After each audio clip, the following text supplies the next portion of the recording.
Bismillahirrahmanirrahim. Innal hamdalillah nahmaduhu wa nasta'inuhu wa nastaghfiruh wa na'udzu billahi min shururi anfusina wa min sayyiati a'malina. May yahdihillahu fala mudilla lahu wa may yudlil fala hadiyalah. Asyhadu an la ilaha illallah wahdahu la syarika lah wa asyhadu anna Muhammadan 'abduhu wa rasuluhu la nabiyya ba'da, amma ba'du.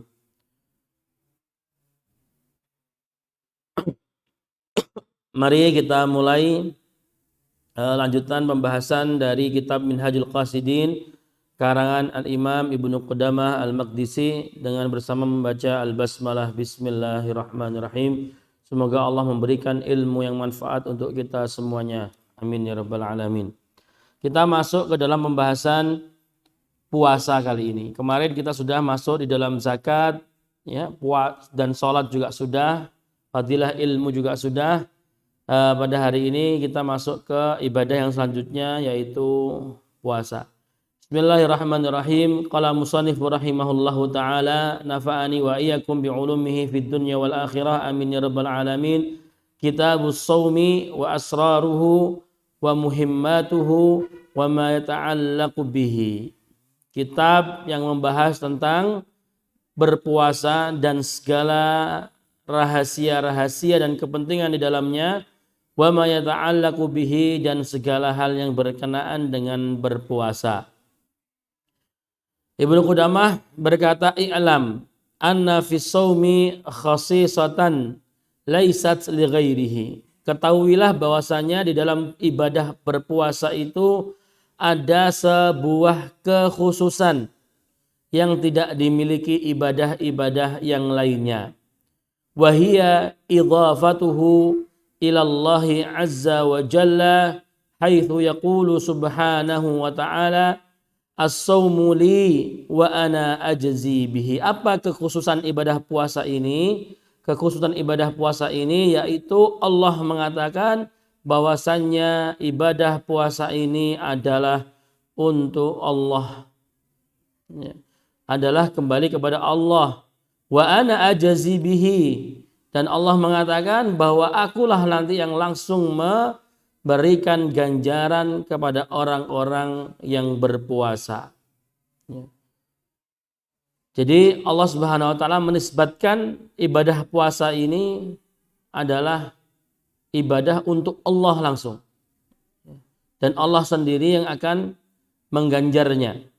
Ini menunjukkan bahwasannya, ya, ada kemuliaan yang sangat besar di balik ibadah puasa. Kama syarufal bait bi idafatihi ilaihi, sebagaimana Allah juga memuliakan Ka'bah, ya, dengan firman-Nya wa tahhir baitiya, wa tahhir baiti, dan sucikanlah rumahku. Jadi Ka'bah itu Allah katakan itu adalah rumahku. Ketika Allah mengatakan itu rumahku, maka itu tandanya Allah telah memuliakan Ka'bah. Maka kita sebutnya Baitullah. Wa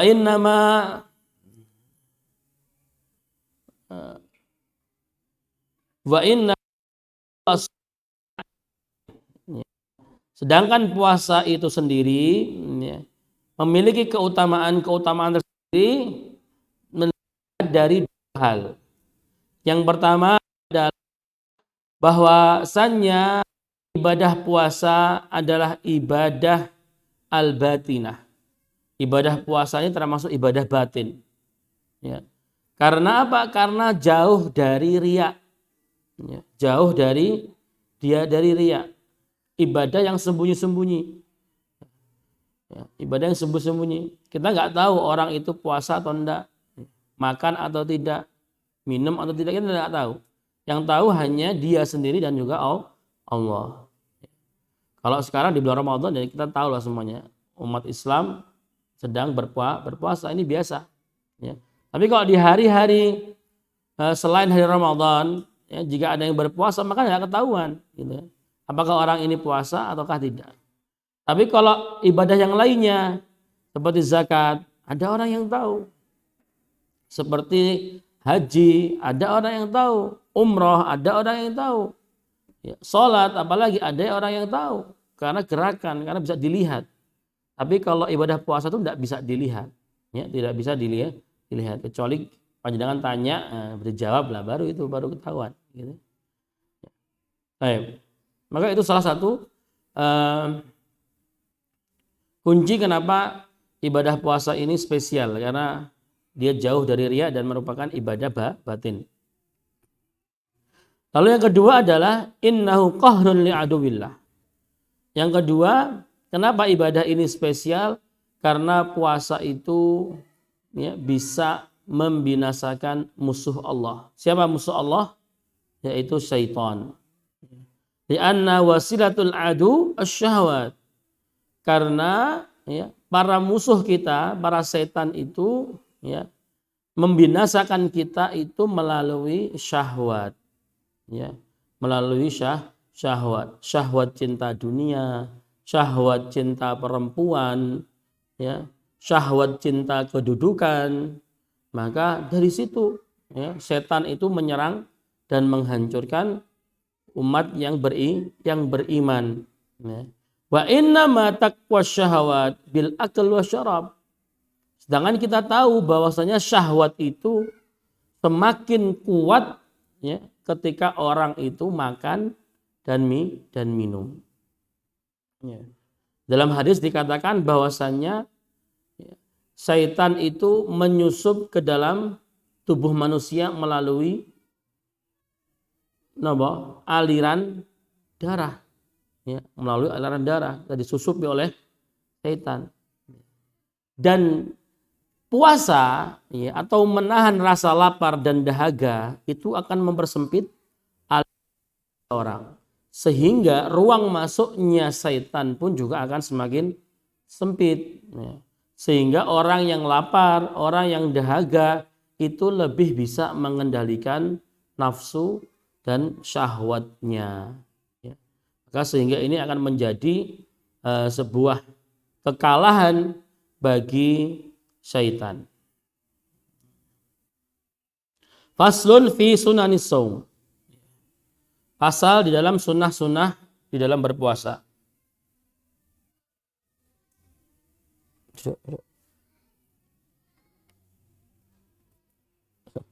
Seperti ini aja. Wa yustahabbu as-suhur wa ta'khiruhu wa ta'jilul iftar wa an yuftira 'ala tamr. Pertama, sunnah-sunnah dalam berpuasa seperti yang kita ketahui, ya, karena kita juga sekarang dalam bulan-bulan puasa. Yang pertama adalah kita dianjurkan untuk makan sahur, ya, makan sahur. Wa ta'khiruhu, dan mengakhirkan sahur. Karena kata Rasulullah SAW, perbedaan puasa umat Islam dengan kaum non muslim, ya, yang membedakan adalah ada di makan sahur, ya. Tasaharu fa inna fis sahuri barakah. Maka bersahurlah karena di dalam makanan sahur itu terdapat barokah. Kalau kita meniatkan diri kita makan sahur untuk menguatkan, ya, badan dalam berpuasa, maka itu akan bernilai ibadah. Wa ta'jilul iftar, ya, dan juga mensegerakan berbuka puasa. Wa an yuftira 'ala tamr, dan berbuka puasa dengan tamr atau kurma, ya. Urutannya itu rutab dulu sebenarnya, rutab kurma basah. Ya, kalau tidak ada rutab baru tamr, kurma kering. Kalau tidak ada, maka dengan air, ya, maka dengan air. Tidak ada cola, itu tidak ada, ya. Kalau yang paling bagus sih, ya tamar gitu. Jadi kalau bulan-bulan puasa ini kalau bisa, ya, di rumah kita itu ada persediaan kurma. Kilo insya Allah cukup, ya, untuk 1 bulan. Cukup bukan? Cukup, insya Allah cukup. Apa? Oh, sekilo sedikit, ya. Ya, pokoknya dipaskan jatah satu anggota keluarga berapa gitu, ya. Itu bagus sekali, ya. Kita akan merasakan di situ bahwasanya sebenarnya kita ini sudah kuat beraktivitas itu hanya dengan minum dan makan beberapa buah kurma. Ya. Insya Allah kita misalkan taruhlah kita buka puasa, minum, terus makan beberapa biji kurma, ya. 3 atau 5 atau 7. Ya. Setelah itu setelah sholat maghrib kita putsalan, insya Allah kuat. Ya. Insya Allah kuat, nggak perlu 1 piring dulu gitu ya. Ternyata seperti itu. Karena berarti selama ini yang menguasai kita adalah hawa nafsu. Semoga kita di bulan Ramadan ini bisa lulus ya masalah menahan lapar dan dahaga ini di hari-hari nanti setelah Ramadan. Alhamdulillah ini saya sendiri selama bulan Ramadan ini ya lumayan. Sekitar 5-7 kilo ya turun. Ya. Tapi ini nggak saya niati diet lah ya. Karena udah pasti ya. Sumu tasihu gitu ya. Maka berpuasalah maka engkau akan sehat. Dan ini semoga tidak rusak ketika Syawal nanti kan gitu kan. Kadang Syawal tuh ya Allah ya. Karena udah 30 hari ini yaumu aklin wa syarab, lupa. Yang biasanya itu ya nggak makan saja bisa atau buka puasa sepiring itu bisa, karena sudah itu tadi sudah dibuka aliran darahnya oleh setan, sudah semakin besar kan aliran darahnya karena opor, ya, karena ketupat dan lain sebagainya. Akhirnya setan, wah jalan tolnya buka lagi, gitu kan. Kemarin gang, sekarang sudah jadi jalan tol. Akhirnya terus syahwat itu terus melekat. Terus wa yustahabbu al-jud fi Ramadan. Al-jud ini maknanya as-sadaqah wal infaq. Ya. Maka seseorang ketika sudah memasuki bulan Ramadan, maka hendaknya dia memperbanyak sedekah dan memperbanyak infaknya. Ya. Hal ini bukan khusus untuk orang yang mampu atau orang yang kaya, tapi untuk semua kaum muslimin. Entah itu mereka yang kaya maupun yang miskin. Maka dimanfaatkan sekecil apapun yang kita berikan, ya, terlebih di 10 hari terakhir ini akan berlipat ganda pahalanya. Maka sedekah infak itu tidak melihat nominalnya, ya, tapi ya, yang dilihat adalah apa yang mendorong kita ya untuk mau melakukan sedekah, apa yang mendorong kita untuk mau melakukan infak, zakat dan lain sebagainya. Ya. Maka dimanfaatkan betul, dimanfaatkan sekecil apapun yang kita infakkan, yang kita sedekahkan akan bernilai besar di mata Allah Subhanahu wa taala. Wa fi'lul ma'ruf, ya, dan berbuat kebaikan. Wa kathratus shadaqah iktidaan bi Rasulillah sallallahu alaihi wasallam. Dengan niat apa? Dengan niat mengikuti ya, sunnah Rasulullah sallallahu alaihi wasallam. Rasulullah niku ketika bulan puasa datang, beliau adalah orang yang paling loman, ya, paling nomor loman niku. Paling sedekahnya paling luar biasa dibanding bulan-bulan selain bulan Ramadan. Wa yustahabbu dirasatul Quran, ya, dan juga ya disunnahkan untuk belajar Al-Quran, ya, membaca, ya, mentadaburi, ya, mengamalkan, ya, semuanya. Wal i'tikafu fi Ramadan, dan juga melakukan i'tikaf di bulan Ramadan. La siyama, ya, terlebih di 10 hari terakhir di bulan Ramadan. Ya, seperti yang panjenengan sedaya sekarang lakukan, ya.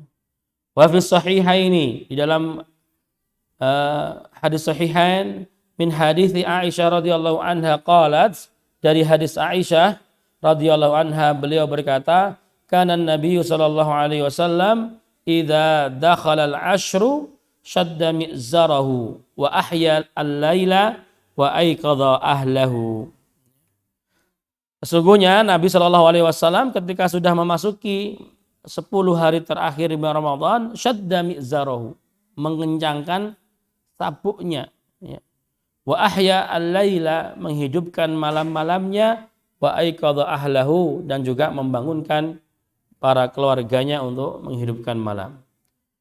Di antara pendapat ulama di kalimat syadda mi'zarahu, mengencangkan sabuk itu maksudnya apa? Pendapat pertama ada yang mengatakan innahu al-i'rad 'anil nisa. Artinya adalah menjauhi istri-istri, ya, tidak menggaulinya dan sebagainya. Yang makna yang kedua, annahu kinayah 'anil jiddi wat tashmiri fil amal. Ya, itu sebagai apa? Perumpamaan, ya, dalam kesungguhan, ya, dalam beramal di 10 hari terakhir di bulan suci Ramadan. Bayanu asraris shaum wa adabihi. Sekarang kita masuk ke dalam rahasia-rahasia di balik puasa dan juga adab-adab di dalam berpuasa. Walis shaumi thalathah maratib. Puasa itu memiliki 3 tingkatan. Puasa itu memiliki 3 tingkatan, kata Imam Ibnu Qudamah. Yang pertama ada shaumul umum. Yang kedua ada shaumul khusus. Yang ketiga ada shaumu khususil khusus. Yang pertama ada saum, puasa umum. Yang kedua puasa khusus. Yang ketiga puasa khusus yang lebih khusus lagi gitu. Ya. Fa'ama shaumul umum, apa yang dimaksud dengan saum yang umum? Ya. Saum pada umumnya apa? Yaitu kaful batan wal farj an qada'is syahwah. Ya. Puasa yang umum adalah puasa dalam menahan perut, ya, dan menahan kemaluan dari syahwat makan, ya, dan syahwat yang lainnya. Ya. Dari syahwat-syahwat makan, minum, dan menggauli istri. Wa amma saumu al khusus, sedangkan, ya, puasa yang khusus adalah, ya, para ulama mengatakan saumu khusus adalah saumu saumu al badan, saumul badan, saumul jasad. Apa maksudnya? Ya, menahan diri, ya, menahan diri dari segala perbuatan-perbuatan dosa. Ya. Menahan lisan, ya, dari ghibah, dari marah, dari hasad, ya, dari perkataan-perkataan yang tidak baik, dari persaksian palsu, ya, semuanya, ya, dari mengejek, mengolok-olok, ya, maka itu termasuk puasa khusus. Waliyad, menahan tangan untuk tidak menyakiti orang lain, tidak memukul, ya, dan lain sebagainya. Warrijal, dan juga menahan kaki ini untuk tidak melangkah ke tempat-tempat yang tidak diridhoi oleh Allah Subhanahu wa taala, ke tempat-tempat yang buruk, ke tempat-tempat maksiat dan lain sebagainya. Ya, seperti itu. Wasam' wal basar, juga menahan pendengaran, ya, menahan pendengaran dari segala hal yang buruk. Wal basar, menahan penglihatan dari melihat hal-hal yang buruk. Wasairil jawarih anil atham, dan menahan segala anggota tubuh dari berbuat dosa. Itu makna dari saum khusus. Wa amma khususil khusus, ini lebih tinggi lagi, ya. Puasa khusus yang lebih khusus lagi. Bahwa saumul qalb, ya, sebut dengan puasa hati. Bagaimana puasa hati? Ya. Kaful qalb an himamid anil himam ad-dani'ah. Ya. menjaga atau menahan hati kita ya, dari segala keinginan-keinginan yang buruk, ya. Dari segala keinginan-keinginan yang hina seperti itu. Ya. Apa keinginan-keinginan yang buruk? Ya. Keinginan-keinginan yang hanya berkutat pada masalah duniawi saja. Ya. Maka sebagai orang muslim dan mukmin yang baik, maka harusnya himam kita ya, atau keinginan kita atau harapan-harapan kita itu ada pada harapan-harapan pada akhirat. Kegelisahan kita, kegalauan kita itu hendaknya yang mendasar itu adalah kegalauan dan kegelisahan akan akhirat, bukan perkara dunia. Karena apa? Karena ketika kegelisahan kita dibangun karena kegelisahan kita terhadap akhirat, maka sudah pasti Allah akan menyelesaikan kegelisahan kita di dunia. Contohnya bagaimana? Ya kalau kita bangun subuh telat, itu rasanya sudah di hati itu rasanya sudah, ya Allah, sudah menyesalnya bukan main, merasa ruginya bukan main, itulah. Itu namanya himam al-akhirah, ya. Pengharapan akhirat. Tapi kalau kita subuh telat, nggak ada penyesalan sama sekali, ya, yang disesalkan adalah ya Allah telat kerja, gitu. Ya telat kerja, potong gaji ini kalau masuk kerjanya telat 5 menit aja.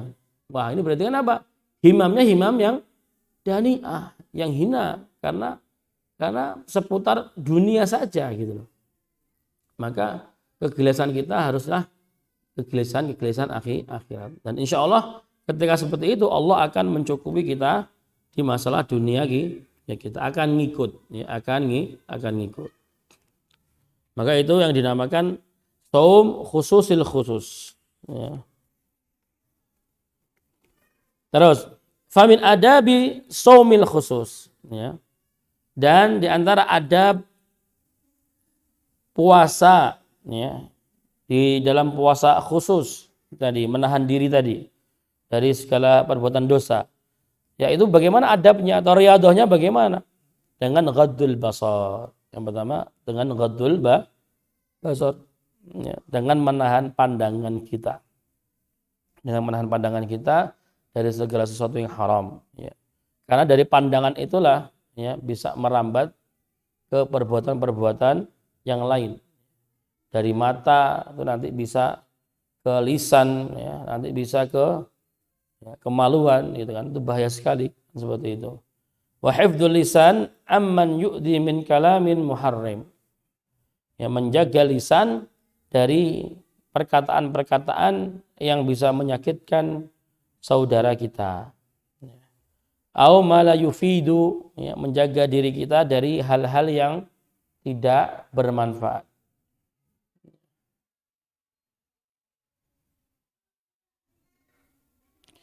Dalam hadis Rasulullah bersabda, inna min husni islamil mar'i tarkuhu ma la ya'nihi. Ya, sesungguhnya ya, ciri ya, seorang muslim yang baik itu yang meninggalkan sesuatu yang tidak bermanfaat. Dan sesuatu yang tidak bermanfaat ini ada 3. Yang pertama ya al-muharramat. Ya, ada 4, maafan. Yang pertama adalah al-muharramat. Segala hal-hal yang haram itu sudah pasti tidak bermanfaat. Terus yang kedua al-makruhat. Ya, segala sesuatu yang makruh, ya. Makruh itu sudah dipastikan sesuatu yang tidak manfaat, maka lebih baik ditinggalkan. Kalau sekarang enggak, kalau bahasa ya, usul fikihnya kita di masyarakat kita, kalau dikatakan sunnah itu, oh sunnah berarti ditinggalkan, gitu kan? Oh sunnah berarti ditinggalkan, oh enggak dosa, gitu kan? Kalau para ulama kan enggak, sunnah berarti apa? Harus dikerjakan, gitu kan? Kalau enggak bisa, kalau enggak mampu, baru enggak apa-apa, enggak dosa kan, gitu kan? Kalau kita enggak langsung, oh alah sunnah tak toh, udah bisa, enggak lagi kan? Karena kamusnya udah dibolak-balik artinya kan gitu kan. Sedangkan kalau ada makruh, oh makruh, oh berarti kan apa ini dilakukan, wong makruh gitu. Kalau para ulama makruh ditinggalkan sejauh-jauhnya kan gitu kan. Wong sesuatu yang dibenci kok dikerjakan gitu kan, senajan tidak dosa kan gitu. Nah kalau di kita udah lain gitu kan, seperti itu. Maka makruhat itu harus ditinggalkan. Contohnya apa? Contohnya kalau makruhat, ya, contohnya lah yang ahli hisab itu ya, yang masih tidak mau dikatakan ya penghisapannya itu termasuk sesuatu yang haram. Ya, maunya wis makruh saja. Ya kalau makruh tetap dihindari lah gitu kan, namanya makruh, gitu kan. Tapi malah enggak kan, makruh saja, mau cuma makruh, ya, biar malah bisa Pak melakukan itu bedanya itu, ya itu bedanya. Ya. Maka jaraknya 700 tahun itu ya gitu, ya orang alim sama orang awam. Terus yang ketiga adalah al-mutasyabihat, ya. Hal-hal yang syubhat. Hal-hal yang syubhat itu juga harus dihindari. Ya, jangan sampai kita disibukkan dengan hal-hal yang syubhat, karena itu tidak manfaat. Lalu yang keempat, al-fudul al-mubahat. Ya. Hal-hal yang mubah tapi berlebihan. Ya, hal-hal yang mubah tapi kita lakukannya terlalu berlebihan. Tidak sesuai dengan kebutuhan. Ya.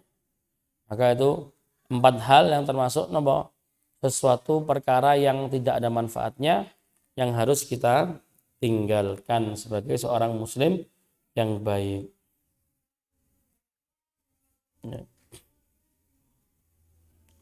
Wa fil hadis min riwayatil Bukhari anna Nabi sallallahu alaihi wasallam qala man lam yada' qaula az-zuri wal 'amala bihi falaysa lillahi hajatun fi an yada'a ta'amahu wa syarabahu.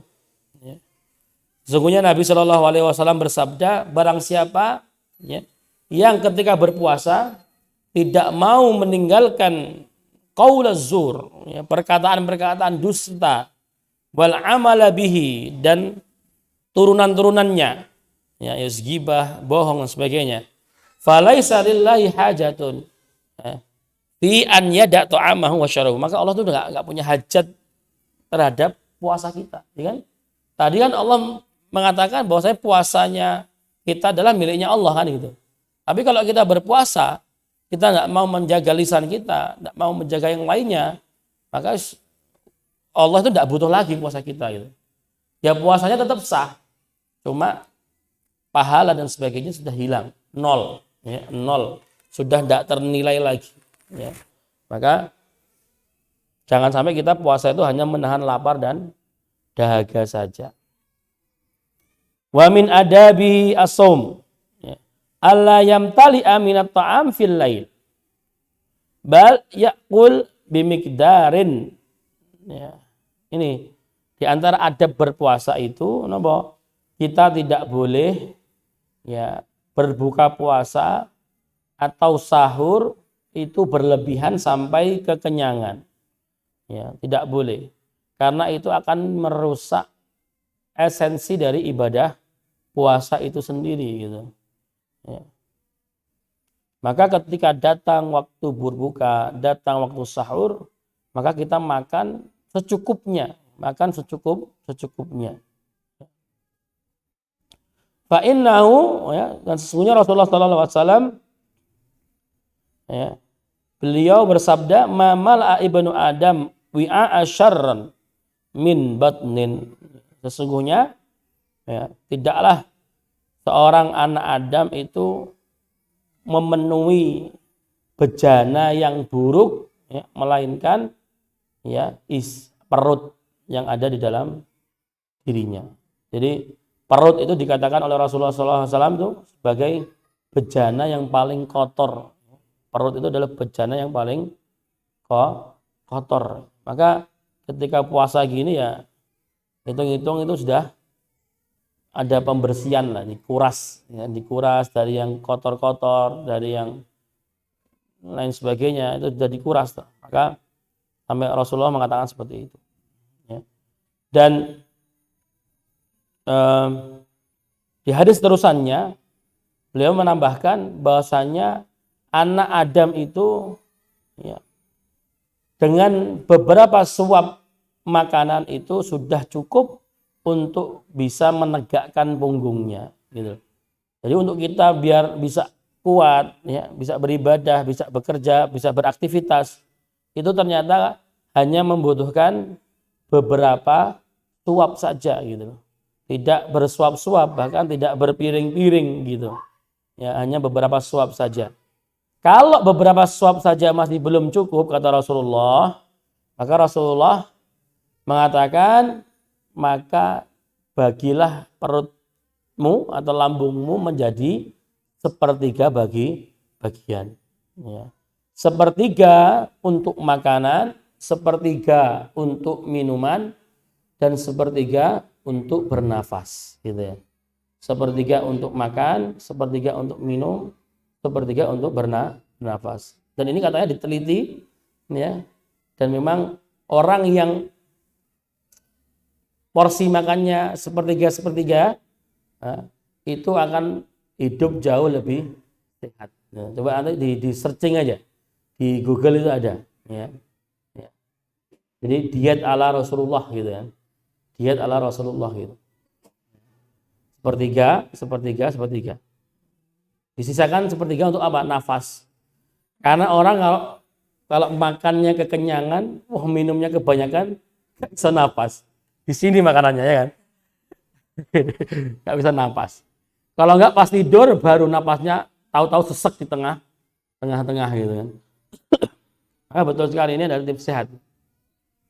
Dalam hadis yang lain dikatakan sesungguhnya apa? Sumber segala penyakit itu ada pada kekenyangan. Sumber segala penyakit itu ada pada kekenyangan. Dan kekenyangan itu dan porsi makan yang secukupnya itu yang membedakan antara orang muslim dan orang kafir. Dikatakan bahwasanya orang yang beriman itu cukup dengan beberapa suap, tapi kalau orang-orang kafir itu cukup ya, bersuap-suap baru merasa cukup, seperti itu. Maka ini banyak sekali ya, nanti saya share lah madrasah menahan lapar. Kemarin sudah sempat berapa kali San? Yang anak share ke antum? Udah antum share? Belum. Yang madrasah lapar itu loh. Baru 3 kan, nanti salah saya tambah. Udah ada 4 gini. Allah dan ya, kita share. Bolehkan, insya Allah bisa. Gitu ya. Jadi banyak sekali. Ya. Wa mata syabi'a awalal lail lam yantafi bi nafsi fi baqihi. Kalau orang ngakunya puasa, ya, tapi kok dia kenyang di awal malamnya, maka lam yantafi, maka itu enggak akan membawa faidah gitu. Wa kadzalika idza syabi'a waqtas sahar. Ya. Dan juga ketika dia itu kenyang di waktu sahur, ya, lam yamtafi bi nafsihi ila qarib min adz-dzuhur. Nanti sampai zuhur itu layan fa'lah puasanya gitu. Karena kekenyangan gitu. Kekenyangan. Baru nanti kerasa puasanya, faedahnya itu ketika pada zuhur sudah mulai amunisinya sudah mulai habis gitu loh. Harusnya sekarang ini sudah mulai habis gitu kan. Sudah mulai agak ini dan sebagainya. Jadi orang kalau lapar itu syahwat untuk berbuat maksiat itu seolah nggak ada loh. Pengennya tidur aja kan ya. Dan tidur itu kan salah satu cara untuk menahan maksiat, menanti dari maksiat. Ya. Bahkan kalau nggak salah Imam Ghazali atau Imam Ahmad ya mengatakan nanti akan datang suatu zaman di mana tidur itu lebih afdol. Ya, menjadi afdolul ibadah. Ya, tidur itu menjadi apa? Afdolul ibadah. Daripada melek dikit maksiat. Melek dikit maksiat, keluar rumah sedikit maksiat. Wis, enak ngentung nih rumah. Ya, itu lebih aman. Sampai seperti itu, ya. Sekarang aja ya.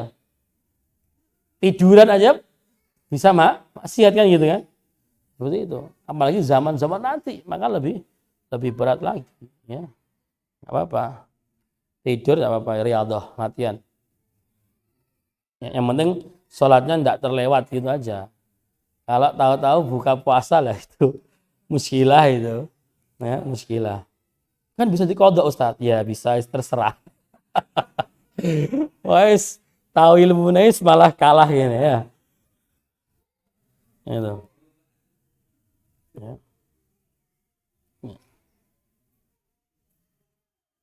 Ya. Li'anna kasratul akal turithul kasal wal futur. Karena banyak makan itu akan menyebabkan kemalasan, terus futur, ya, malas ngaji dan sebagainya. Tsumma yafutul maksud minas siyam bi kasratil akal. Maka dari itu akan hilang maksud tujuan dari ibadah berpuasa. Ya. Li'annal murad minhu ayyadzuqa ta'amul ju'. Karena salah satu maksud dari tujuan berpuasa itu kita itu merasakan ya makanannya orang-orang yang sering kelaparan gitu loh. Ya. Ya. Ketika berbuka puasa tuh ya secukupnya satu kotak gitu. Sahur juga satu kotak gitu. Seperti itu. Ya. Orang-orang lapar di luar sana itu kalau makan ya secukupnya. Gak pernah terus mereka habis makan nyari nastar, enggak ada.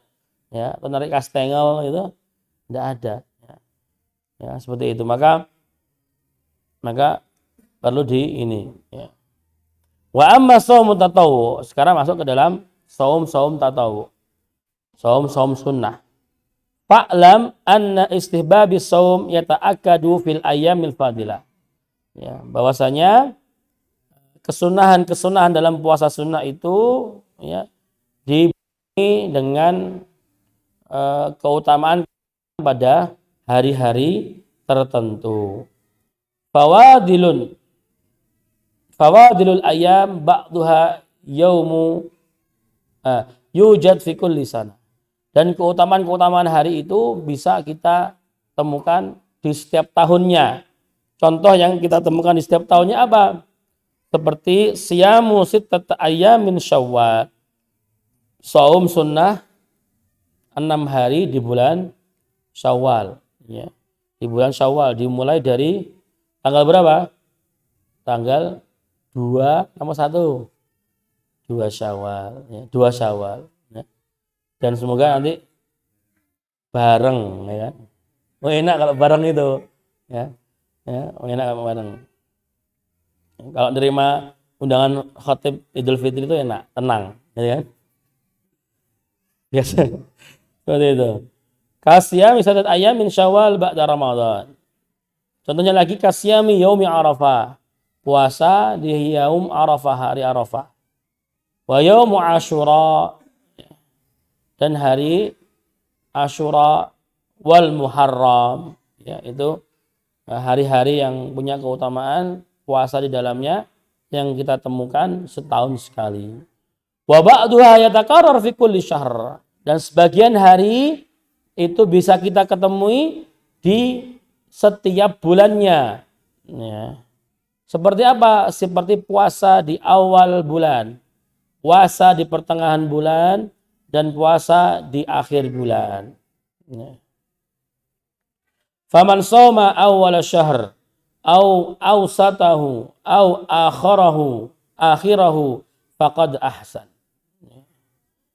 Ghaira annal afdal ayyaj'al thalathah ayyamal bid. Tetapi yang paling afdal menjadikan 3 hari tadi dikumpulkan dan berpuasa di hari yaumul bid, ya. Yaumul bid itu tanggal berapa, Pak? 13, 14, 15. Kenapa dikatakan yaumul bid? Karena hari itu, di tanggal-tanggal itu, bulan itu sudah mulai kenapa? Padang jinglang gitu ya lagunya. Bulannya sudah mulai bulat 13, 14, 15 sudah terang. Maka dikatakan saum ayyamal bid. Wa ba'duha yatakarrar fi kulli usbu' wa huwa yaumul itsnain wa yaumul khamis. Dan sebagian hari yang utama untuk berpuasa bisa kita temui di setiap minggu, ya. Yaitu di setiap hari Senin dan hari Kamis. Ya, biasanya puasa Senin Kamis seperti itu. Puasa Senin Kamis. Baik. Dan di antara puasa-puasa sunnah tadi yang disebutkan, ada satu puasa sunnah yang paling utama di antara puasa-puasa sunnah tadi. Yaitu apa? Wa afdalu shaumi tatawwu'i shaumu Daud alaihi salam. Dan seafdal-afdalnya puasa sunnah adalah puasa Daud. Bagaimana puasa Daud itu? Kana yasumu yauman fa yuftiru yauman. Puasa sehari, ya, makan sehari. Apa rahasianya keutamaan itu? Ya, karena di dalamnya terkumpul 3 hal. Ya, karena di dalamnya terkumpul tiga hal dalam puasa Daud. Yang pertama, annan nafsa tu'ta yaumal fitr haddaha wa tastawfa yaumas shaum ta'abbudaha. Ya. Karena puasa Daud, ya, sehari makan sehari minum, itu artinya apa? Sehari, ya, kita memberikan hak untuk kita sendiri, makan, minum dan sebagainya. Dan sehari kita memberikan hak kita kepada Allah untuk beribadah. Lalu yang kedua apa? Anna yaumul akal yaumu syukur wa yaumu shaum yaumu as-sabr. Karena hari di mana kita makan itu adalah hari-hari kita bersyukur, banyak-banyak bersyukur. Dan di hari kita tidak berpuasa, Daud, maka di situ adalah hari-hari kita banyak-banyak bersabar. Ya. Sedangkan iman itu ada 2. Ya, kalau enggak sabar, ya syukur. Karena kehidupan kita juga seperti itu. Kalau enggak diberi nikmat, ya diberi musibah atau ujian. Ya. Musibah atau ujian. Ya. Maka harus dilatih, harus bisa sabar ketika diuji, ya, dan bisa bersyukur ketika diberi nikmat. Latihannya kapan? Latihannya dengan puasa Daud. Sehari syukur terus, bisa makan bareng teman di kantor dan sebagainya. Besok puasa nggak bisa, makan nggak bisa, cuma bisa lihatin tok. Ya, orang-orang makan dan sebagainya. Orang-orang kerjanya kuat, dia agak lemes-lemes sedikit. Berarti apa? Melatih kesabaran. Gitu. Melatih kesabaran. Dilatih terus sehingga kita terbiasa nanti. Ketika dapat syukur itu langsung bisa mudah bersyukur. Ketika dapat musibah itu selalu mudah untuk apa? Bersabar seperti itu. Karena musibah dan kenikmatan itu silih berganti datangnya. Ya, silih berganti datangnya. Ya. Kemarin ya, saya datang ke sini naik Vios ya Pak ya, yang mobil hitam sedan itu. Ya. Siang harinya belakang itu serencak sekarang. Udah renyak sekarang. Ya, kemarin ditabrak mobil. Mobilnya nabrak, mobilnya bagus ya. Cuma licet-licet aja. Kalau mobil Viosnya dari belakang, wah renyak. Kapnya itu sampai melengkuk gitu. Terus lampunya itu sampai pecah dan sebagainya. Nggak tahu kan ya. Baru dibawa nikmat. Ya. Siangnya kena musibah. Maka harus bisa bersabar. Gitu loh. Sekarang bersyukur. 1 menit lagi mungkin kita harus bersabar. Mungkin sejam kemudian kita diberi nikmat, harus bisa bersyukur gitu loh. Latihan itu. Ya. Kalau nggak bisa kadang-kadang kita dikasih musibah, wah syukurnya itu lali. Gak sabar ini, oh ya Allah tadi tak pakai subuh padahal tak pakai taklim ini, nggak pakai maksiat nih. Kok siang kok gini kenapa gitu ya, gitu kan nggak boleh seperti itu. Maka harus bersabar. Bisa dilatih dengan puasa Daud. Ya. Yang ketiga, annahu asyqa 'ala nafsi fil mujahadah. Ya. Karena ketika kita memisahkan diri berpuasa itu semakin kita terbiasa untuk bermujahadah. Ya, bermujahadah. Seperti itu. Terus terakhir di sini, ya, terakhir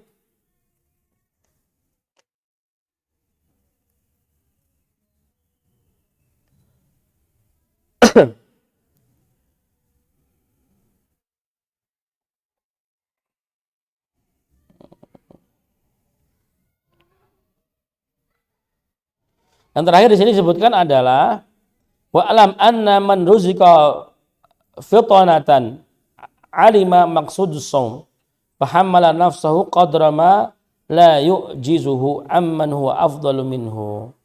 Maka sesungguhnya orang yang dikaruniai akal oleh Allah Subhanahu wa taala akan pasti tahu ya maksud dan tujuan dari saum ya dari saum. Maka dia nanti akan tahu mana ibadah-ibadah yang lebih utama, mana yang tidak. Dalam artian apa? Ya, kalau orang dia berpuasa, maka dia akan mengerti kadar dirinya sendiri, harus mengerti kadar dirinya sendiri. Ya, kalau saya berpuasa, ya, maka bagaimana? Apakah puasanya itu tidak boleh berlebihan gitu loh? Puasanya nggak boleh berlebihan, terus cuma minum seteguk toh, habis itu lanjut puasa lagi, nanti bukannya minum seteguk lagi gitu kan? Itu kan malah membuat apa? Tubuh kita semakin lemah. Kalau semakin lemah, maka tidak bisa baca Quran, nggak bisa sholat, malas sholat dan sebagainya. Maka kalau saya puasa sunnah, ya di hari-hari saya kerja, saya malah nggak kuat berjamaah atau saya nggak kuat melakukan sholat. Maka dia harus tahu mana yang diprioritaskan, puasa sunnah atau sholat wajibnya, gitu kan? Oh ya udah, saya nggak usah puasa aja, biar saya bisa melaksanakan sholat wajib seperti itu. Ya, mungkin saja yang bisa saya sampaikan pada pagi hari ini. Semoga bermanfaat untuk kita semuanya ilmunya. Terlebih di 10 hari terakhir ini semoga kita tadi bisa maksimal dalam amalan kita. Entah amalan-amalan zikir, membaca Al-Quran, sholat sunnah, atau bersedekah. Nah, baik, itu saja kita akhiri ya, dengan membaca kafaratul majelis.